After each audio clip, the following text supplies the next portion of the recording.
Bonji Vacorja. Hi, everyone. Eiimear Burke here. Welcome to another Fireside Chat. And this is Fireside Chat 155. And as is customary, I start with a prayer for peace. Gomara Siakon ar fud na crinne. Gomara Siakon in our jaili agus in our jirha. Gonari lin lena kuj garmaka, gamuj buikas jiv, je chuvdaka is spirit chuvdaka. May peace prevail on earth.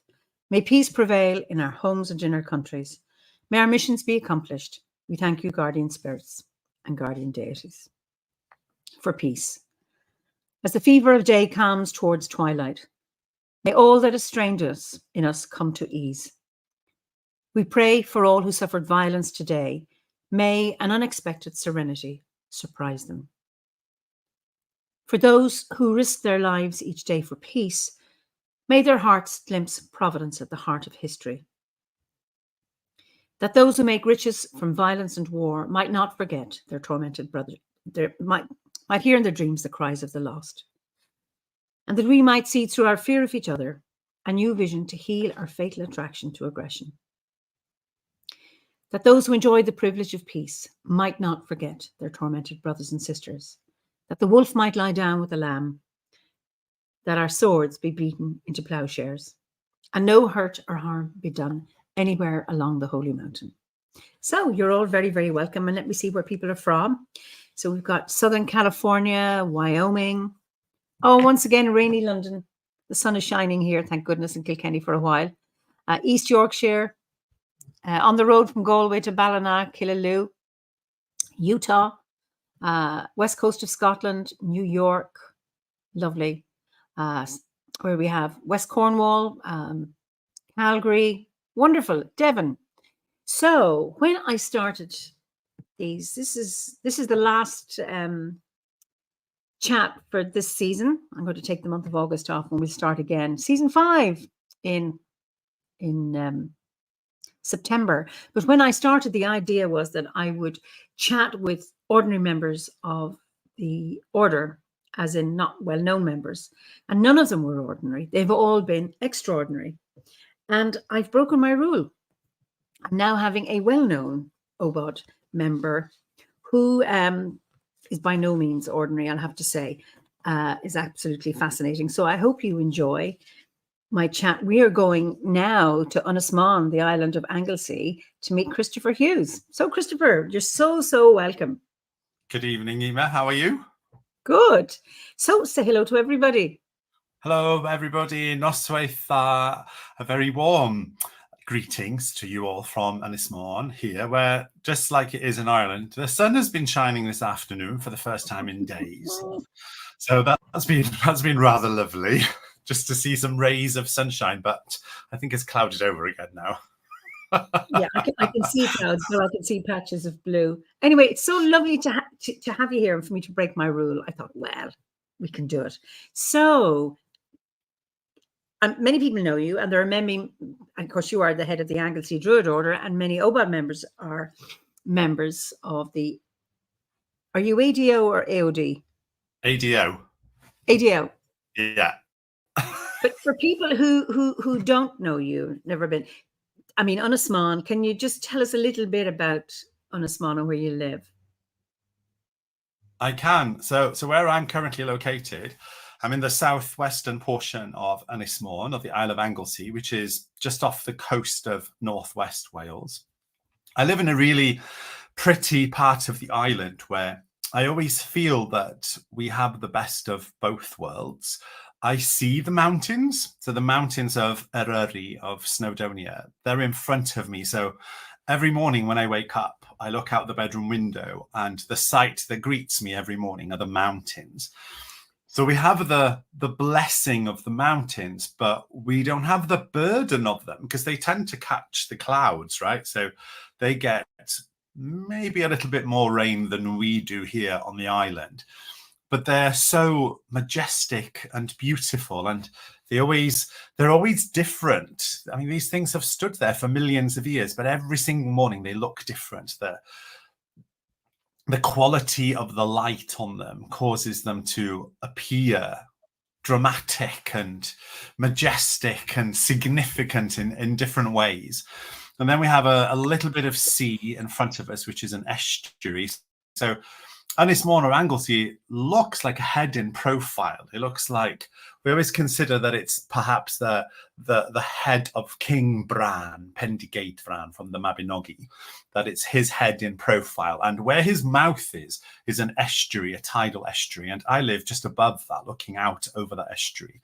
And a forest, and over towards Llanddwyn Island, which is sacred to one of our saints, one of the goddesses of modern Druidry, Dwynwen. So I always feel as if I have the best of both worlds. So my mum, she lives in the mountains, and I live here on the island. And I always think that doesn't matter where you go in the world, island folk are a particular breed of people. They're always a particular breed. There's something that all island folks have in common, I think, a commonality and a trait that I think we like a little bit of isolation, that we like to be alone. We like to have the solitude that islands tend to offer. And I certainly feel that here, even though it's a fairly large island, I feel as if we do have a sense of separation, a degree of separation from the mainland. So wherever I've been, you know, whether it's down to an OBOD event down in Glastonbury or to one of my TV jobs or somewhere in the world, it always feels that when I come home across the bridge into a place of sanctuary. It always feels as if I'm safe on my island, that nothing bad can cross the sea somehow. And I love that feeling of sanctuary that I get here. And of course, we've got all this amazing history, you know. Ynys Môn was significant during the last Iron Age and the invasion of the Romans. And I find that sometimes quite incredulous to think that, you know, the might of Rome sent Suetonius Paulinus from Londinium, from London, all the way up to Anglesey to take care of those pesky Druids who were a little bit of a thorn in Rome's side, and had to deal with them. And there was this almighty bloody battle on the Menai Straits that Tacitus records in quite vivid detail. And that history is seeped into the very fabric of the island. That, you know, what would that have felt like? What would they have endured to suddenly find on the other side of the straits an army that were essentially there to wipe you off the face of the earth, you know? And I know that's been a part of people's realities throughout history and to this day. And you think, gosh, you know, humans are fickle things, aren't they? You know, in the things that we do to other people, and that history and the significance of that history has never been something that I've taken for granted. It's always something that I've connected to on a very visceral level. And I think growing up and identifying and practicing Druidry as, you know, an adult Welsh person has caused me to feel that even deeper somehow, that historical significance of what happened here nearly 2,000 years ago. And yet it still feels like a bit of a sanctuary. And yet, despite all of that, despite what the Roman army and its emperors attempted to do 2,000 years ago, we're still here. We didn't go anywhere. We're still here. Druids are still here. Druids are still a part of the world. And I love that we're a part of it. And so, yeah, so that's kind of where I live. But I have this, I think sometimes in my own head that maybe I over romanticize it sometimes, but I feel as if I genuinely have a love affair with Môn, with the island, that I am utterly head over heels in love with her. She causes my heart to sing daily every time I open my window in the morning just to look out at her vistas, you know. Whatever I'm doing in my life, she's always there. She's always a part of my existence. And I'm sure that people out there may have heard, or they've seen it on TikTok or Instagram or other social medias, that there's this peculiar Welsh word that is hiraeth, Hiraeth.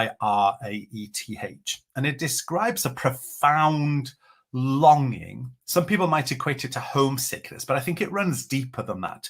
It's a profound longing for one's land that cuts directly into the spirit itself, not just into your heart, but somewhere really deep inside of you. And I certainly feel that for Ynys Môn. So whenever I'm away from it, I've just come back from the United States, and after like 7 days, I start getting a little bit tetchy. I feel as if I'm missing home, that I want to be back in the embrace of home. Have you got a similar word to it in Irish? To that hiraeth? No, but I get it. I mean, I understand it. I must look it up. Because Julia Foyle, she's in she feels the same way about Cornwall, and she said we have hiraeth. Hiraeth, yes. Hiraeth in Cornwall too. Hiraeth. And it's funny, Sean,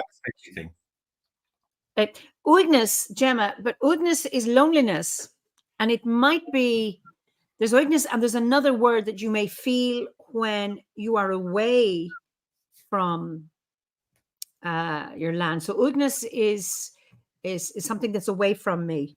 So it's probably that longing. Yeah.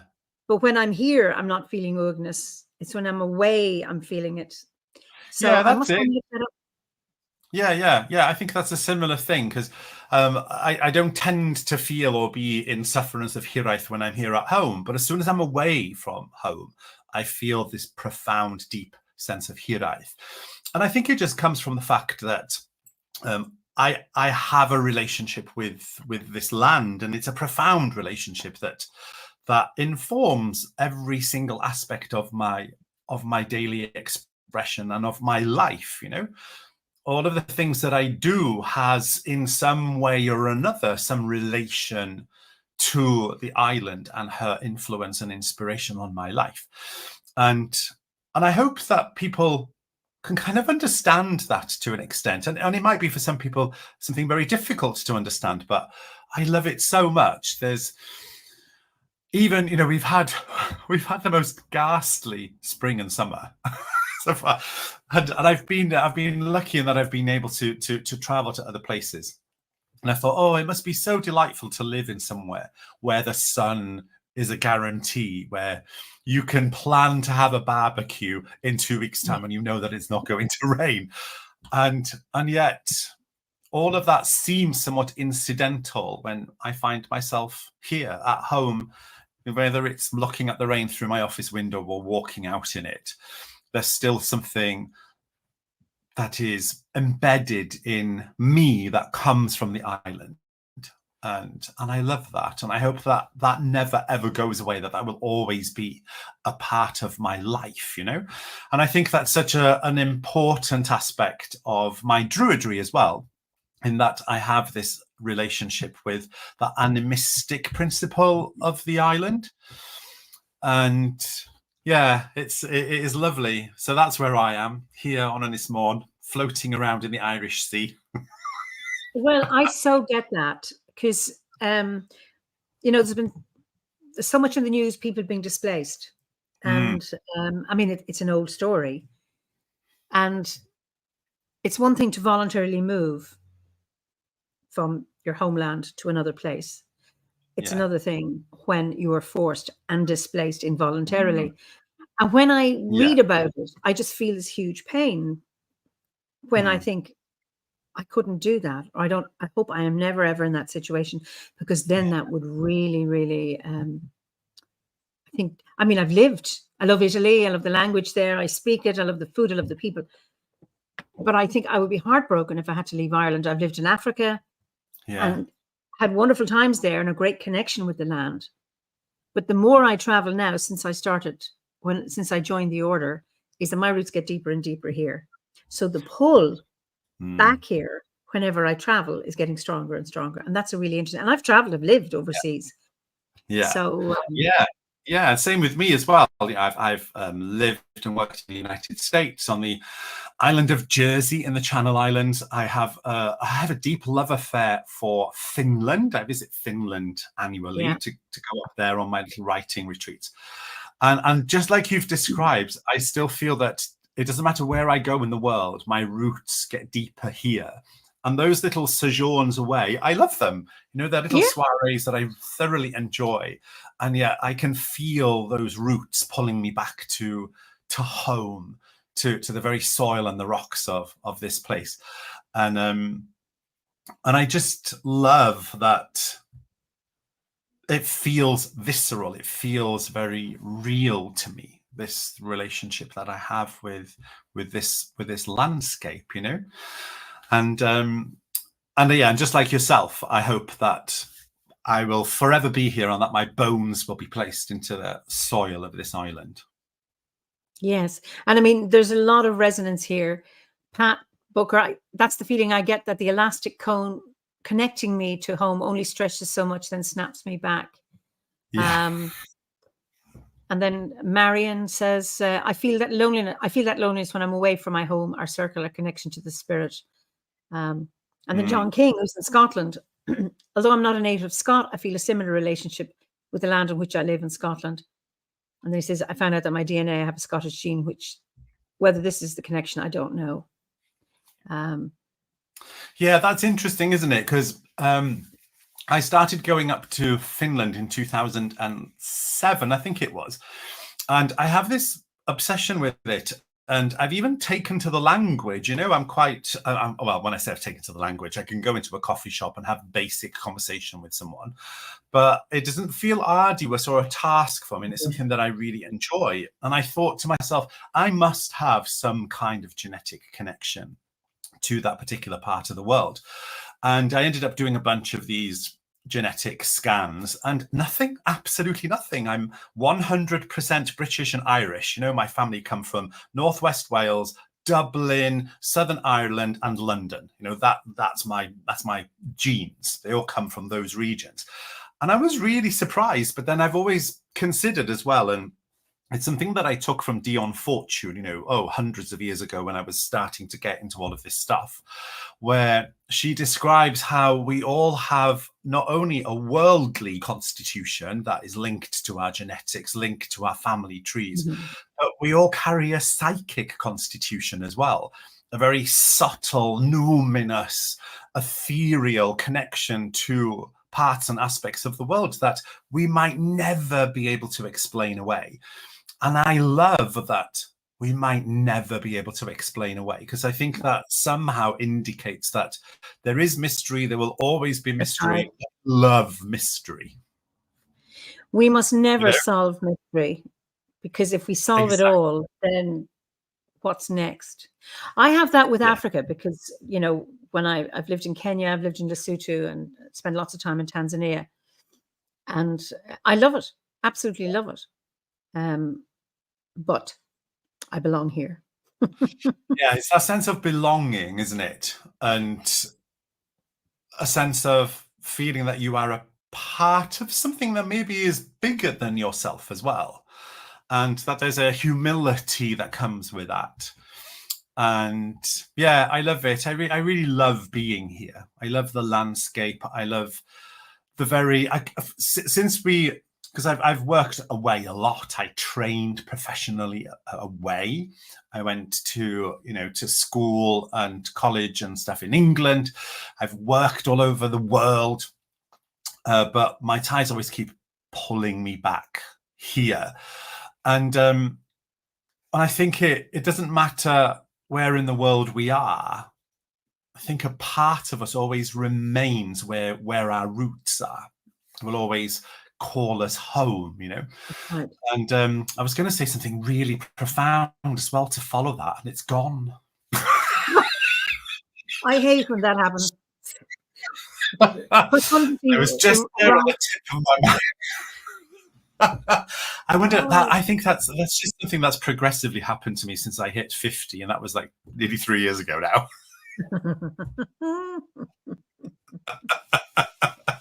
You know, it happens, doesn't it? You know? It certainly does. But just as you're talking about roots, that no matter where you are in the world, you know, there's that sense of rootedness. Now, it's interesting. Charlene says, I'll have to explore it more. I feel like that in Canada. Many of us with long roots here do. And I mean, okay, so you're Welsh, born and bred. I'm Irish born and bred. And although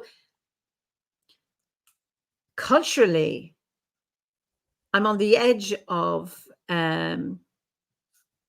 Irish culture, whatever they consider the normal culture is. If you're looking at a bell curve, I'm on the edge. But it's the landscape that calls me. The land calls me. And that's where my roots are. Not so much in GAA and the politics and all of that.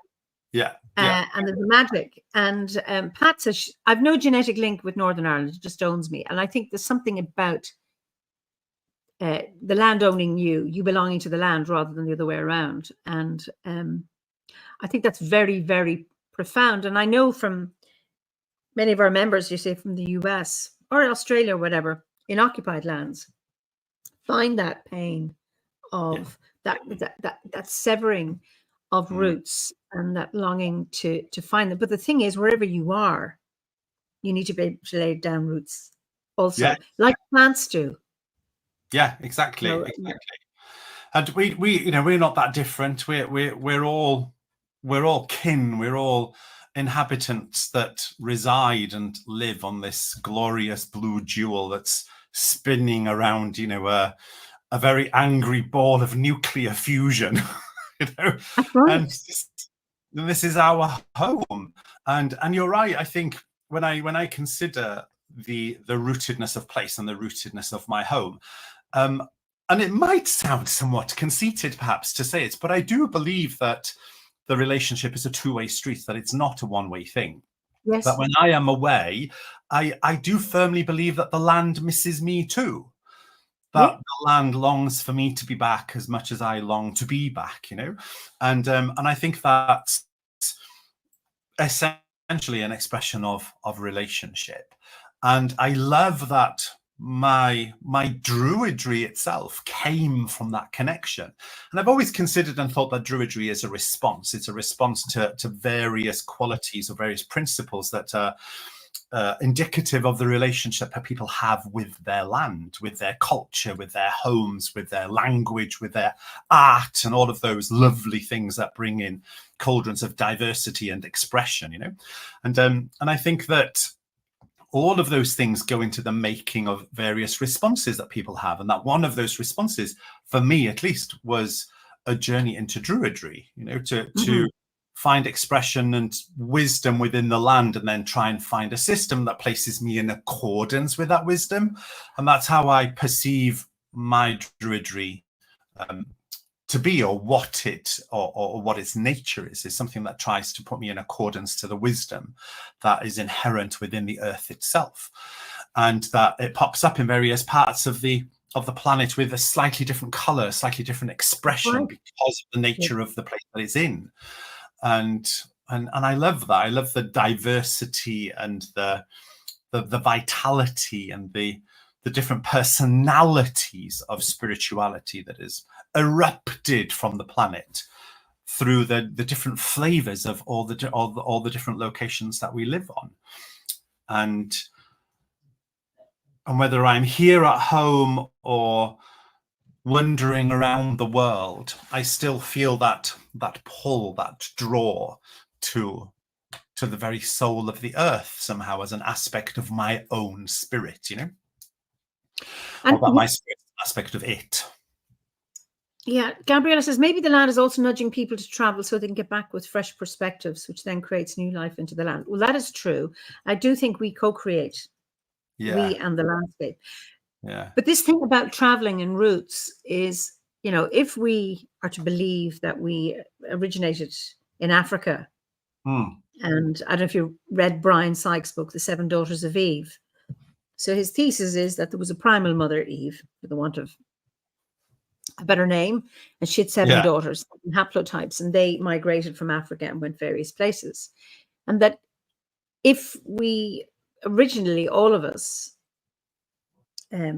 emerged from Africa, then the people who moved and wherever they settled, they put down roots, and then people moved from there. Future generations moved to put down roots. So we've always moved and put down roots. And I think no matter where we are, it's important to be able to put down roots and connect with the spirits of the land.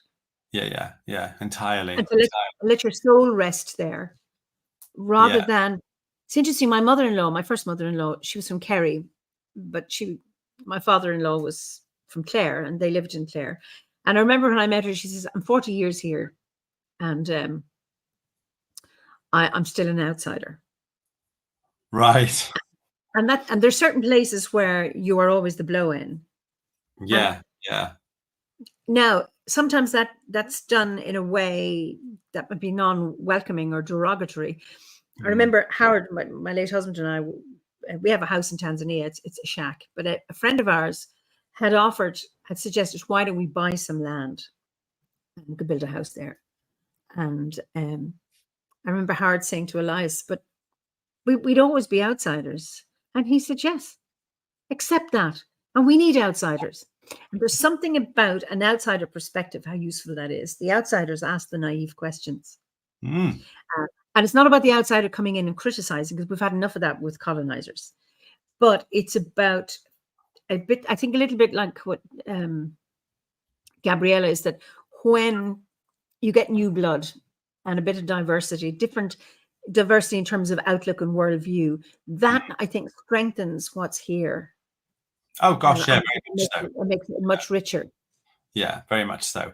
And we, Wales as a nation, we've always had all those incomers, from whether it was the Celts, whether it was the Romans, the Normans, the kings of Dublin, the Saxons, the Vikings, all of them.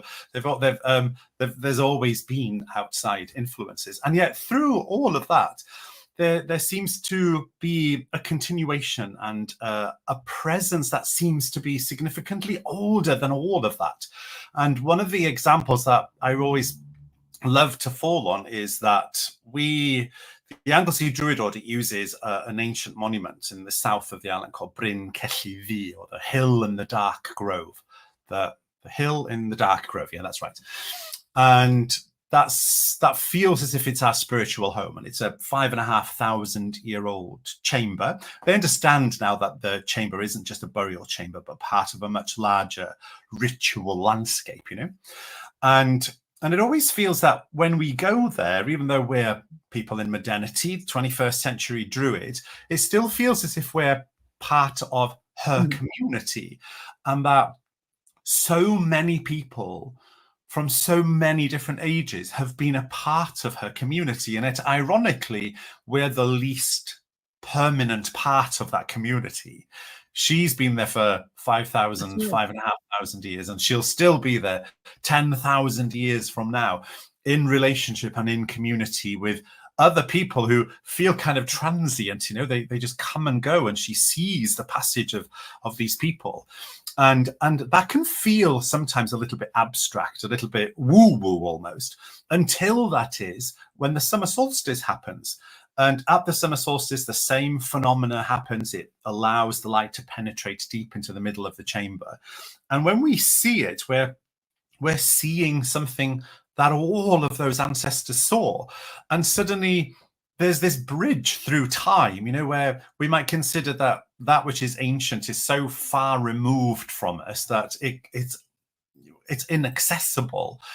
And yet when we see a phenomena like the one that we see in Bryn Celli Ddu, suddenly time seems almost arbitrary.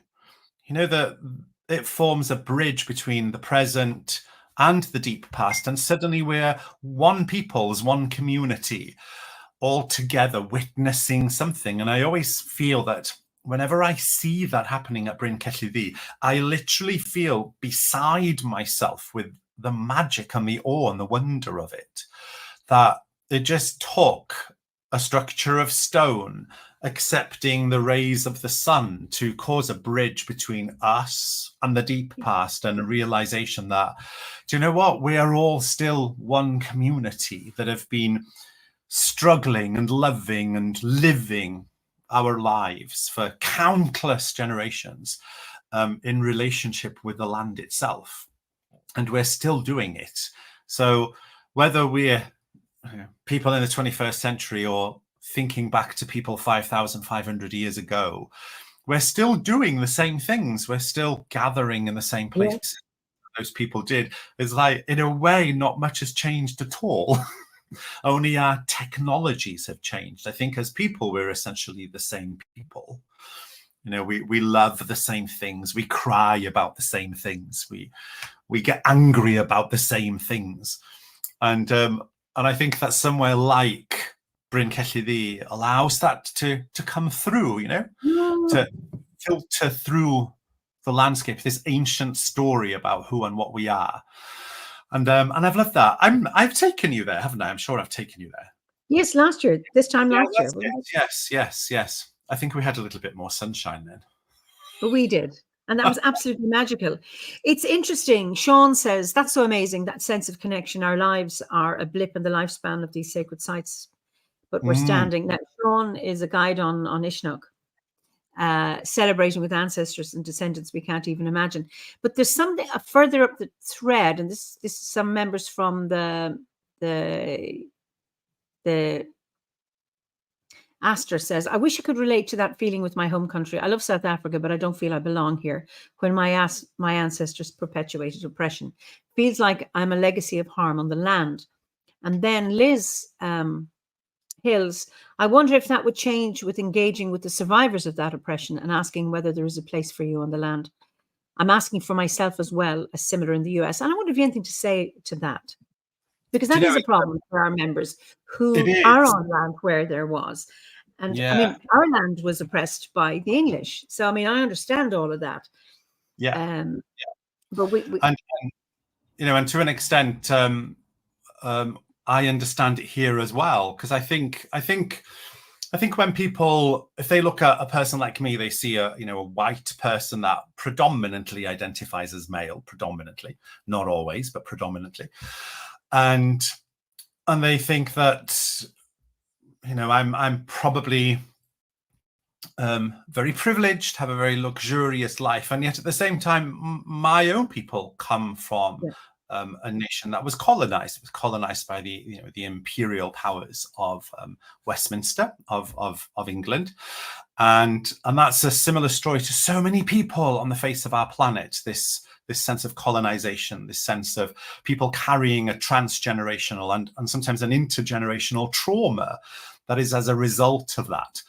And although we have a sense of that here in Wales, we've had to somehow find our own identity within that. We've had to find a way to ameliorate and soothe those injuries within our own lives and living. There's nothing we can do about the past. We can't go back. We can't change the past. Sometimes I think it's difficult to fall into patterns of acceptance when we carry guilt, when we carry a sense of anger or humiliation or sadness that comes from all of that baggage. And I spend a lot of time in the United States. I've spent time in Australia and heard these similar stories. And I don't think that there is a one cure-all answer to it. I think the answers come in drips and drabs and in bite-sized pieces of our own inspiration. And the only point of reference that I have for that is how we've dealt with that here in Wales, how we've dealt with the oppression that we've had. In the 1800s, the mid 1800s, Wales fell under the influence of what we refer to as Brad y Llyfrau Gleision, or the treachery of the Blue Books, which was essentially an investigation into the state of education in Wales that basically berated the fact that we didn't speak English, we only spoke a colloquial Celtic indigenous language, and that was seemingly a threat, and it needed to be beaten out of the children, and to a huge extent it was beaten out of us. Same here. And so many of these stories are so familiar to so many people's lived experiences. And even to the point of my elderly great-grandmother, she remembers the time of the Welsh Knot. She remembers the time where people were punished for speaking their native language, And so we ourselves have been in sufferance of that. And I know that's a really difficult thing for people to understand when they're seeing, a white Western person on their screens, but that has genuinely been a part of our story. And even if you look at the screen and you see my surname has been anglicized. So my patronym was changed because of the shame that the Welsh language brought people. So my patronym should be spelled Huws, Hughes, but it was changed to Hughes with a GH, so it looked a little bit more anglicised. And this was all because of the treachery of the Blue Books that defamed and considered that the Welsh language was inherently evil, and that for people to get on in the world, to get on in life in general, they needed to be a little bit more English and adopt English into their education. And it came with huge swathes of shame. Huge swathes of shame. And you look at other stories around the world, you know, where there's that phrase, isn't there, of beat the Indian out of the child, you know?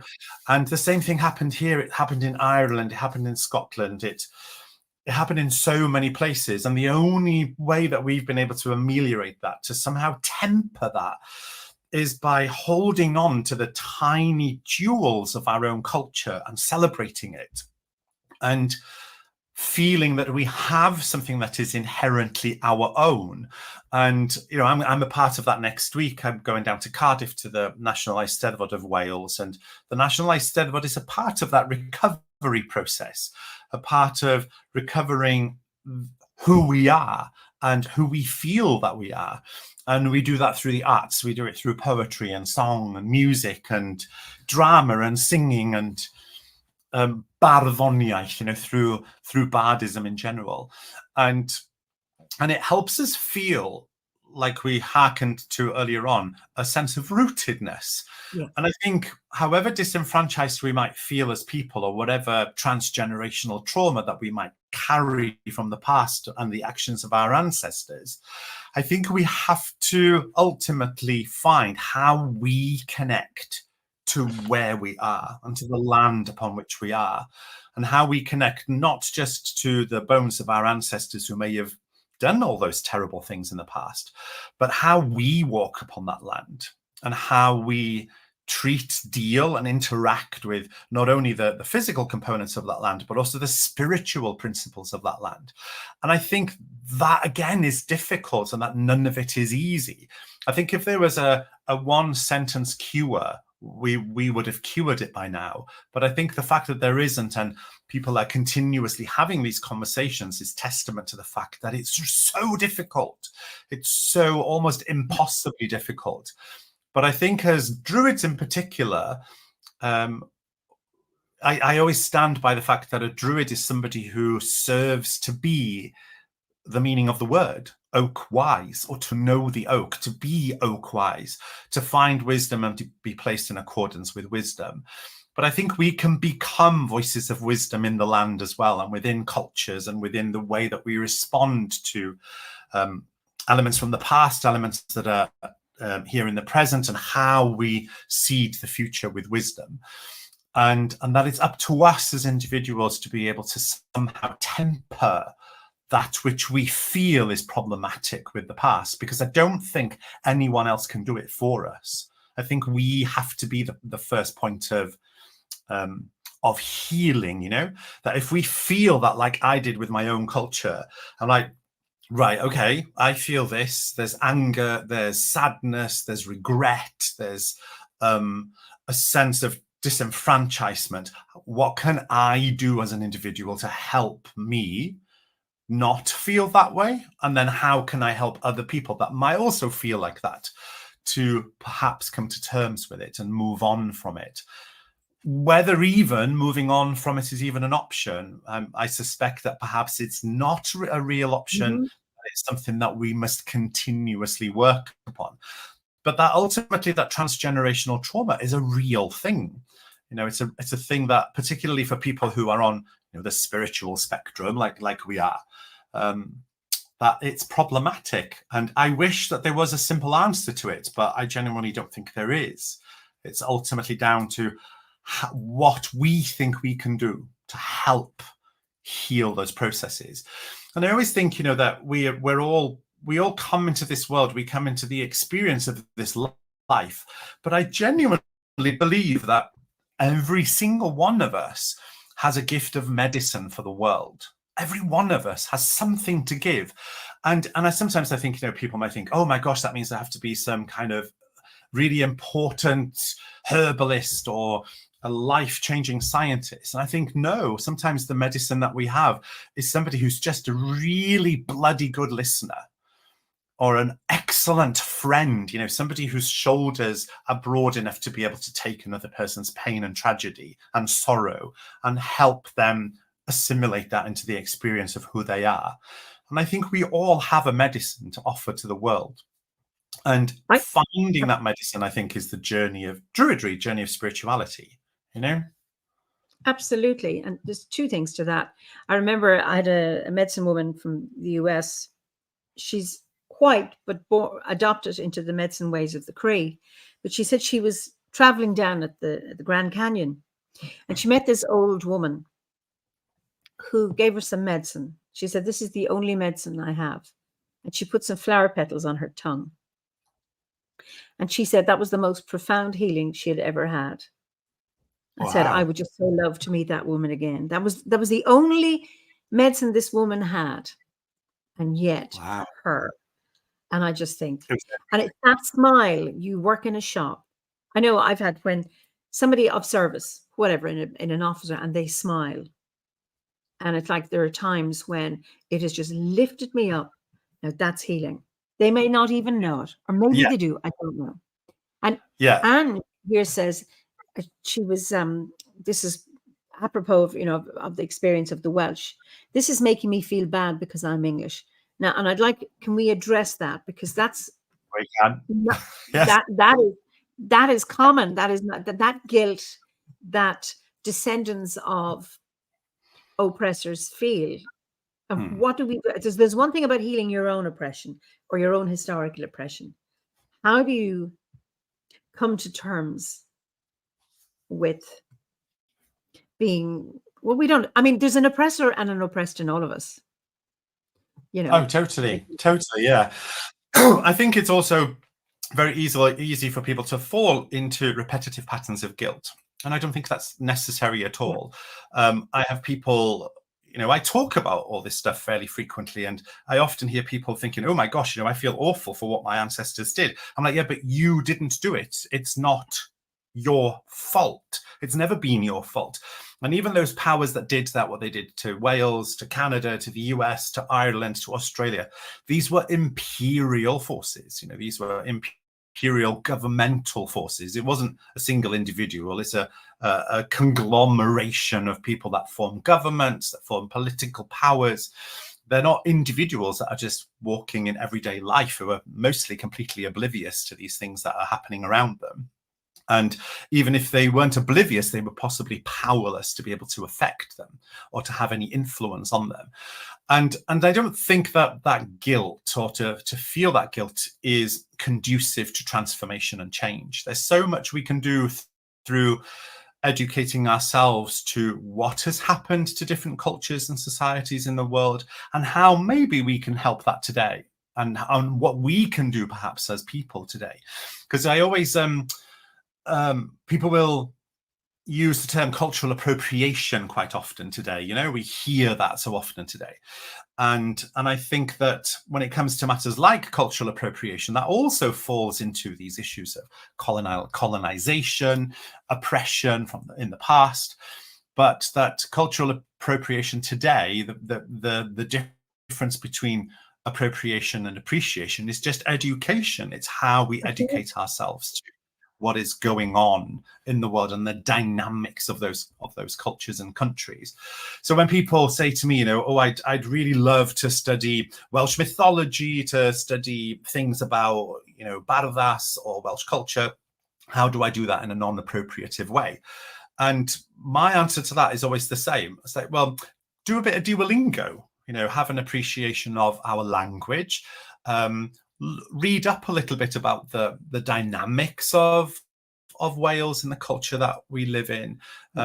Maybe decide to support a little charity that's in Wales.